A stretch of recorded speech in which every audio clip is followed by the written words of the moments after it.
The woman signed the last page of the purchase agreement and looked up at the seller. "Now will you finally tell me why the apartment is so cheap?" The man sitting across from her exhaled in relief, as if he had been waiting for this very question. Almost tearing the contract from the buyer's hands, he handed it over to the realtor. "There's no reason. I just needed the money." "When people need money, they sell an apartment in one day," the woman objected. "But yours was listed for almost 2 months." The seller sighed, ruffled his graying hair, and looked straight into her eyes. "Do you really want to know?" "I do." The man grimaced, scratched his chin thoughtfully, and after a pause finally spoke. "This apartment, how should I put it? Not very good. No, don't worry. As for utilities and all that, you've seen for yourself. Everything works fine. The renovation's quite fresh too. It's just that there's..." "What?" "It's unclean, you understand. Believe it or not, there's something. Sorry, but I must go." Watching the seller leave, the woman turned to the realtor. He blushed, looked away, and waved his hand dismissively.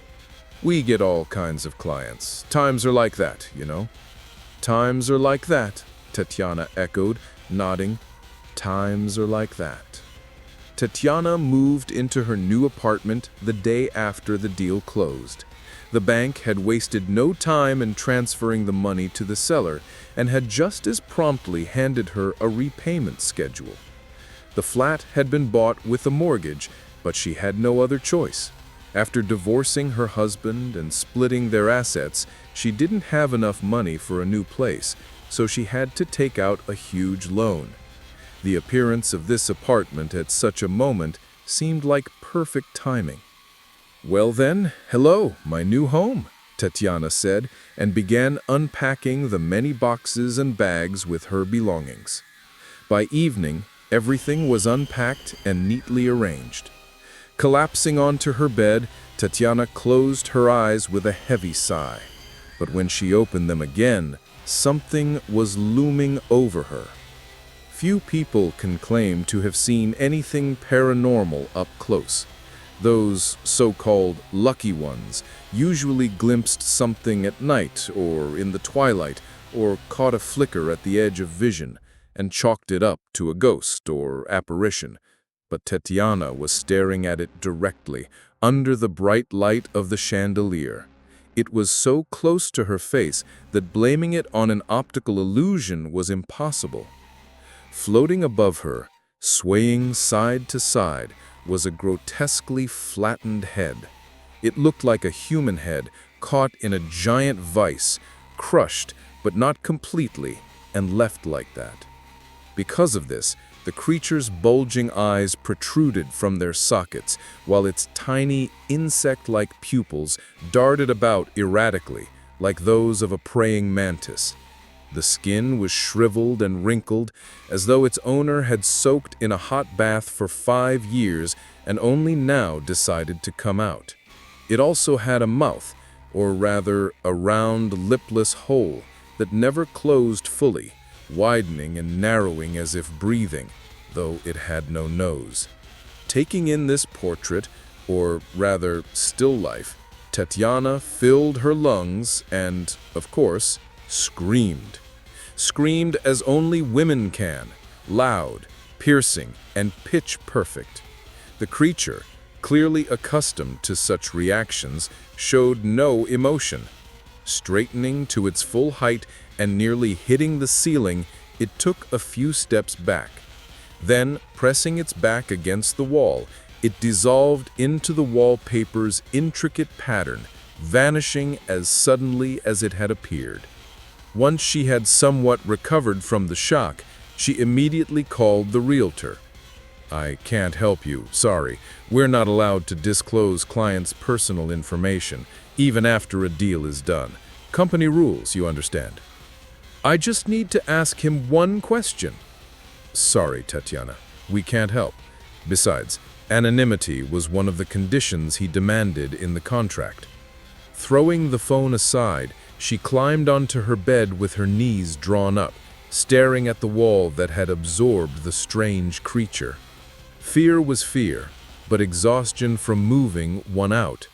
Leaving the light on, she lay down, keeping her eyes fixed on the patterned wallpaper until she finally fell asleep. That night, the creature didn't disturb her, or at least she couldn't be sure. Perhaps it had stood by her bed until morning, studying its new tenant. But at least it hadn't woken her up, and that was something. The next morning, before even eating breakfast, Tatiana went to church. The elderly priest, at first glad to hear her request for a blessing of the apartment, darkened when she gave the address. "So when can you come?" Tatiana asked. "I can't, my child," the priest shook his head. "I've been there many times. It's no use. Something evil dwells there." He glanced around, lowered his voice. "Something strong.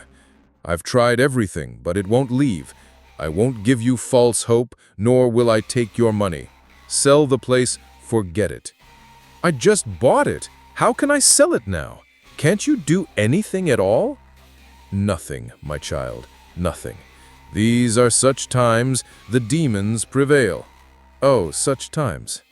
Yes, I've heard that before," Tatiana muttered, heading home. The next night, she woke to the sensation of being watched. Opening her eyes, she sighed in relief when she didn't see the twisted head above her, but too soon. The creature stood in the corner, staring at her with its insect-like eyes. This time, its pupils no longer darted about, but were fixed directly on her. Of course, she screamed again. The creature stood still for several seconds, then suddenly sank into the floor as if the ground had been pulled out beneath it, leaving no trace.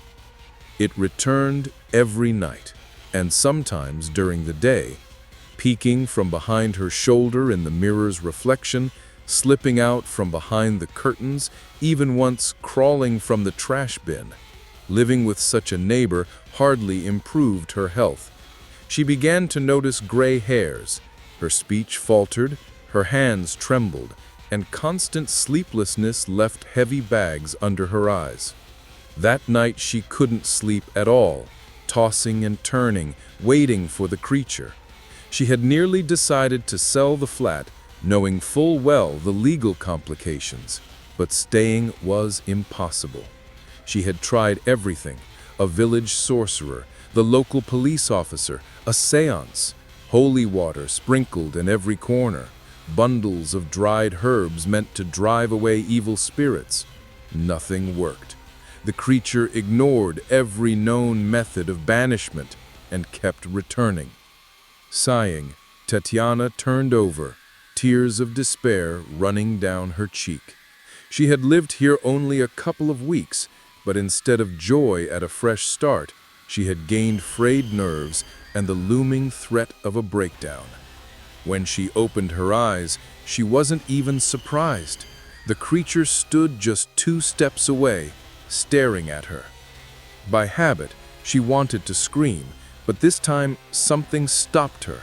She was scared, yes, but fear couldn't break through the thick layer of resentment and despair that weighed on her heart. Sitting up, then standing slowly with clenched fists, she faced the monster.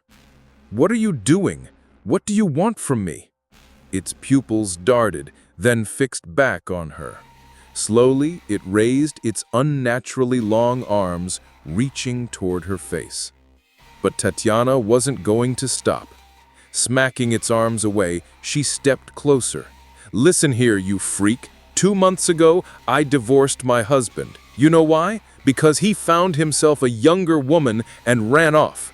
We split our apartment, but I had to take out a mortgage with insane interest rates just to buy this apartment.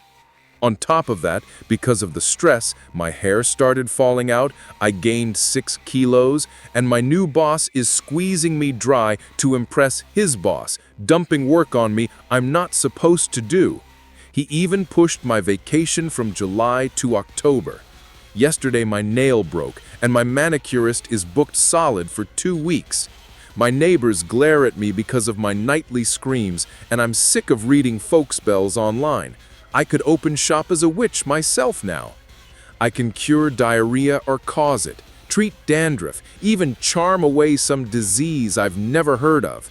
And you otherworldly pest, you've decided to finish me off with your idiotic antics? The creature tried again to grab her, but she slapped its hands even harder. Listen, buddy, I am going to live here. You want my fear, right? I know, I've read, you feed on fear. Well, guess what, leech? No more fear. Not a drop. Starve here if you like, or go haunt someone else. You disgust me. Not scare me, disgust me. And if you decide to stay,